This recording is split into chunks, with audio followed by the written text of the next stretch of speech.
여러분 안녕하십니까? 어찌됐든 사과를 드린다. 위급한 듯 나를 잡았지만 달라진 건 없었습니다. 여론과 야당, 여권의 요구에도 대통령은 응답하지 않았습니다. 의도가 뭐냐는 말이 요즘 회자되죠. 아내에 대한 사랑이나 변호 차원은 아니라 했지만 오늘 대통령의 의도는 마치 영상편지처럼 딱 그래 보였습니다. 순진한 아내를 악마화한다. 대외 활동은 사실상 중단해왔고 앞으로도 기조를 이어가겠다. 유경수 여사도 했다는데 국정농단화하는 건 맞지 않다. 내 핸드폰으로 온 메시지에 아내가 답을 보냈지만 아내의 핸드폰을 보자고 할 순 없다. 명태균 씨와 연락하는 건 당선 이후 많이 줄였던 것 같다. 공천주라고 얘기할 순 있다. 외압이 아닌 의견이다. 지금 특검을 한다는 건 정치 선동이고 인권 유린이다. 오늘 뉴스데스크는 이러한 대통령의 발언을 다각도로 들여다보겠습니다. 첫 소식입니다. 임기 반환점을 앞두고 열린 대국민 담화 시작과 함께 윤 대통령은 허리를 숙인 뒤 임기 끝까지 온 힘을 다하겠다고 밝혔습니다. 하지만 무엇에 대해 사과한 건지 답변해달라는 질문엔 워낙 얘기들이 많아서 구체적으로 말하긴 좀 어렵고 어찌됐든 국민들께서 속상해하셔서 사과를 한다는 답을 내놨습니다. 먼저 구승은 기자가 보도합니다. 오는 10일 임기 반환점을 앞두고 윤석열 대통령이 취임 뒤 4번째 기자회견에 나섰습니다. 윤 대통령은 담화 시작에 앞서 국민들에게 허리를 숙여 사과했습니다. 국민 여러분께 먼저 죄송하다는 말씀, 진심 어린 사과의 말씀부터 드리고 그리고 이 국정 브리핑을 진행하겠습니다.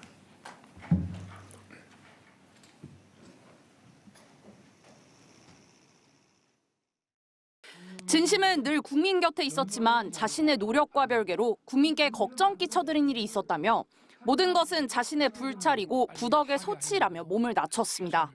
초심으로 돌아가 다시 시작하겠다면서 탄핵이나 임기 단축 개헌 등 야권 공세를 의식한 듯 임기 날짜를 못 박았습니다. 저는 27년 5월 9일 제 임기를 마치는 그날까지 모든 힘을 쏟아 일을 하겠습니다. 이어진 기자회견까지 2시간여 동안 윤 대통령은 사과라는 말을 12번 썼습니다. 윤 대통령은 김 여사가 기자회견에서 사과하라고 조언했다고도 설명했습니다. 발표가 나가니까 이제 밤에 집에 들어가니까 그 기사를 봤는지 가서 하여튼 사과 좀 제대로 해 이런 얘기를 했습니다.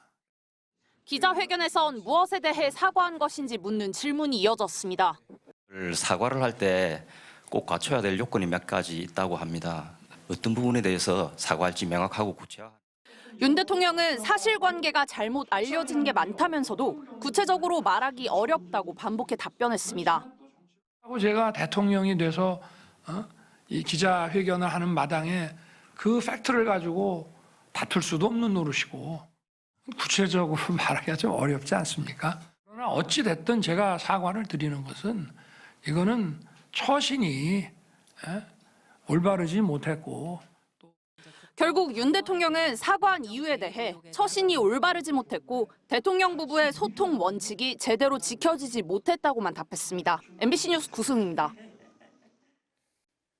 그런데 이렇게 짧고 모호하게 사과할 때와는 달리 김건희 여사 특검법에 대해 윤 대통령은 보다 길고 자세히 이유를 들며 거부 의사를 분명히 밝혔습니다. 또 특검은 정치 선동이고 인권 유린이라면서 작심한 듯 비판했고 정치권을 향해선 아내를 악마화했다며 불만도 드러냈습니다. 홍익표 기자의 보도입니다. 김건희 여사 특검법에 대한 입장을 묻자 윤석열 대통령은 좀 길게 얘기하겠다며 작심한 듯 강한 어조로 답변을 시작했습니다. 특검을 하니 마니를 국회가 결정해서 또 국회가 사실상의 특검을 임명하고 방대한 수사팀을 꾸리는 나라는 없습니다. 윤 대통령은 소문이나 객관적 근거 없는 얘기를 두고 특검을 한 전례가 없다며 김건희 여사와 관련된 의혹을 증거가 없다고 주장했습니다. 그러면서 김 여사 특검법을 정치 선동이라고 했습니다. 특별검사의 업무도 사법 업무입니다. 근데 이거는 사법작용이 아니라 정치선동이다 이 말입니다. 특검을 하게 되면 김 여사뿐 아니라 다른 사람들을 다시 조사하게 되는데 그렇게 되면 인권 유린이라는 논리도 폈습니다. 김건희가 나올 때까지, 김건희의 기소할 만한 혐의가 나올 때까지 수사를 했습니다. 그런데 기소를 못했지 않습니까? 윤 대통령은 김건희 여사가 더 신중하게 처신하지 못한 게 무조건 잘못이라면서도 아내가 순진해서 그런 거라고 했습니다. 좀 순진한 면도 있고 제가 이거 제 아내라고 이렇게 변명하는 것이 아니라 그러면서 아내인 김 여사가 악마화되었다고 항변했습니다. 심소봉대는 기본이고 뭐 없는 것까지 만들어서 그야말로 저를 타겟으로 해서 우리 제 처를 많이 좀 악마화시킨 거는 있습니다. 윤 대통령은 세 번째로 발의된 김 여사 특검법에 대해서도 거부권을 행사하겠다는 뜻을 분명히 했습니다. 더불어민주당 등 야권은 다음 주 국회에서 김 여사 특검법을 통과시킬 예정입니다. MBC 뉴스 송희표입니다. 이런 가운데 4개의 여론조사기관이 실시한 여론조사에서 윤석열 대통령에 대한 국정 지지율이 19%로 해당 조사 역대 최저치를 기록했습니다. 사실상 국정 동력이 마비된 상황인데요. 윤 대통령은 지지율 올리는 꼼수는 잘 모르고 체질에도 안 맞는다며 이른바 4+1 개혁을 차질 없이 완수하겠다고 했습니다. 지은수 기자입니다. 한국리서치 등 여론조사기관이 지난 4일부터 사흘간 성인 1,002명을 대상으로 벌인 전국 지표조사에서 응답자의 19%가 윤석열 대통령이 국정 운영을 잘하고 있다고 답했습니다. 잘못하고 있다고 답한 사람은 74%로 직전 조사인 2주 전보다 7%포인트 늘었습니다. 이 조사에서 긍정평가가 10%대로 내려앉은 건 윤 대통령 취임 후 처음으로 부정평가 역시 취임 후 최고치입니다. 모든 연령대와 모든 지역에서 부정평가가 긍정평가보다 높았습니다. 특히 이번 조사는 매우 잘하고 있다, 잘하는 편이다, 잘못하는 편이다, 매우 못하고 있다 중 선택할 수 있게 했는데 윤 대통령의 국정 운영을 매우 부정적으로 보는 응답자 규모가 처음으로 절반을 넘어섰습니다. 극안티층이라고 부르는데 사실은 원래는 이제 소수거든요. 지지율 반전을 할 때 뭔가 노력을 해도 사실은 이게 반대의 어떤 구심력이 굉장히 강하기 때문에 변화를 만들어내기 힘든. 윤 대통령의 국정 운영을 신뢰하는지 물었더니 24%가 신뢰한다고 답했고 73%는 신뢰하지 않는다고 답했습니다. 윤 대통령은 낮은 지지율에 대해서 지지율을 높이는 꼼수 같은 건 쓸 줄도 모르고 체질에도 안 맞다고 말했습니다. 야구 선수가 전광판 보고 운동하면 되겠냐. 전광판 안 보고 공만 보고 뛰고 공만 보고 때려야 된다라고 하는 얘기를 선거 때부터 계속 했습니다. 그러면서 의료, 연금, 노동, 교육개혁과 인구 위기 극복 등 4+1 개혁을 그대로 추진해 나가겠다고 다짐했습니다. 여소야대 전국에서 야당 설득이 미흡하다는 지적에 대해선 쉽지 않다면서 법 개정을 하지 않아도 할 수 있는 일 위주로 추진하겠다고 답했습니다. 국정 동력의 핵심 지표인 지지율이 연일 최저치를 기록하면서 남은 임기 동안 개혁 과제를 추진하는 것 자체가 쉽지 않을 거란 우려가 나옵니다. MBC 뉴스 지은수입니다. 김건희 여사 공천 개입 의혹의 핵심 인물인 명태균 씨는 내일 오전 검찰에 출석해 조사를 받을 예정인데요. 창원지검에 나가 있는 취재기자 연결합니다. 부정석 기자, 검찰 분위기는 어떻습니까? 네, 창원지검 청사는 이 시간까지 불이 켜져 있습니다. 수사팀을 보강한 검찰은 명태균 씨 조사를 앞두고 막바지까지 준비에 분주한 것으로 알려졌습니다. 검찰은 내일 먼저 명태균 씨를 상대로 김영선 전 의원으로부터 공천 대가로 수차례에 걸쳐 9천만 원을 받았는지, 또 실제로 김건희 여사가 보궐선거 공천에 개입했는지 여부 등을 추궁할 계획입니다. 명 씨는 오늘 변호사들과 만나 내일 소환 대비를 한 것으로 알려졌습니다. 명 씨는 내일 여론조사를 실시한다는 의혹을 받고 있는 미래한국연구소가 자신의 소유가 아니란 점을 강조할 것으로 보입니다. 단체 증거라는 제목이 적힌 녹음 파일 2개를 녹취록으로 작성하고 미래한국연구소 관련 등기증명서도 준비한 것으로 알려졌습니다. 명 씨는 앞서 SNS에 올린 글을 통해 자신의 경솔한 언행 때문에 공개된 녹취록 내용으로 마음의 상처를 입은 분들께 진심으로 사죄드린다고 밝혔습니다. 하지만 회계 책임자였던 강혜경 씨가 병원비 명목으로 2천만 원을 요구했고 운전기사는 비례대표 국회의원을 요구하며 협박을 했다고 주장하기도 했습니다. 그런 명 씨의 주장에 대해서 강혜경 씨는 사실이 아니라고 반박했죠.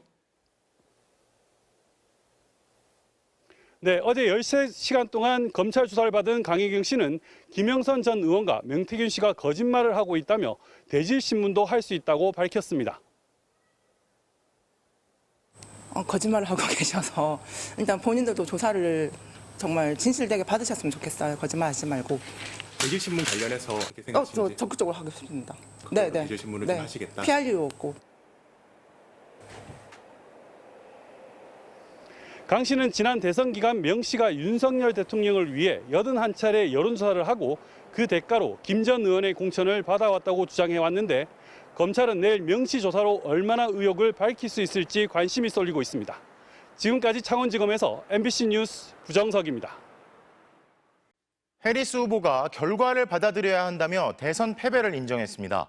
바이든 대통령도 트럼프 당선인에게 전화를 걸어 축하 인사를 건넸는데요. 해리스의 참패 원인을 두고 여러 분석이 나오고 있습니다. 워싱턴 왕종명 특파원입니다. 하루 늦게 찾아왔지만 하워드 대학에선 거대한 인파가 환호로 해리스를 맞아줬습니다. 밝은 표정의 해리스, 선거 패배를 수용하는 게 민주주의 기본 원칙이라면서 결과를 받아들여야 한다는 말로 대선 패배를 인정했습니다. Now I know folks are feeling and experiencing a range of emotions right now. I get it. But we must accept the results of this election. 트럼프 당선인과 전화 통화를 해 승리를 축하해 주었다는 사실도 공개했습니다. 해리스는 선거에 승복하지만 계속 싸울 거라면서 정계를 은퇴하지 않고 대선에 다시 도전할 여지를 남겨두었습니다. I will never give up the fight for a future where Americans can pursue their dreams, ambitions, and aspirations. 해리스의 연설을 듣던 청중 사이에선 눈물이 터져 나왔습니다. 대부분 패배를 인정했지만 일부는 충격적 결말이라면서 두 개로 갈라질 미국을 걱정했습니다. Literally half of our country voted for one way of life and the other half voted for another. But I don't understand as a sexual assault survivor how anybody could vote for a rapist. 바이든 대통령도 트럼프 당선인에게 축하 전화를 걸었습니다. 순조로운 정권 이양을 위해 노력할 것이고 조만간 백악관에서 만나자고 초청했습니다. 또 날이 밝으면 대국민 연설을 통해 선거 결과, 정권 이양에 대한 입장을 직접 밝힐 예정입니다. 미국 민주당이 대선과 의회 선거 모두 참패한 이유를 두고 전통적 지지 기반인 노동자, 젊은 층, 히스패닉이 등을 돌린 탓이란 분석이 나옵니다. 워싱턴에서 MBC 뉴스 왕준명입니다.